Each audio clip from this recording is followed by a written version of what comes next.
Hello guys, এখানে অনেক সুন্দর সুন্দর তসবি দেখেন। সাইজির আক্রাবাড়িতে অনেক সুন্দর সুন্দর তসবি আছে। এখানে ব্যাগ আছে, হ্যাঁ, ভ্যানিটি ব্যাগ আছে, সুন্দর ব্যাজলেট আছে, ঘুগরি আছে, অনেক কিছু আছে এখানে, হ্যাঁ। তো এই দোকানটাতে দেখছি পরিপাটি করে অনেক কিছু সাজানো, হ্যাঁ, অনেক সুন্দর সুন্দর মালা। হ্যাঁ, দেখেন কত সুন্দর।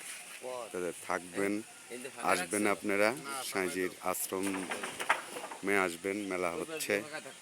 আসলে সবাই এখানে শান্তিপূর্ণভাবে সাধুদের সাথে কথা বলেছি, এখানে শান্তিপূর্ণভাবেই আর কি সবাই আছে। সাধুরা বলছে আমরা খুব তৃপ্তি সহকারে আছি, এবার কোনো তাপ জ্বালা নেই, কোনো কিছুরই প্রভাব নেই। তো এখানে প্রভাব মুক্ত সাধুরা বলছে, আপনারা খানিক আগেও লাইভে দেখলেন ভিডিওতে। জয় হোক, জয় হোক, বিশ্ব মানবতার জয় হোক।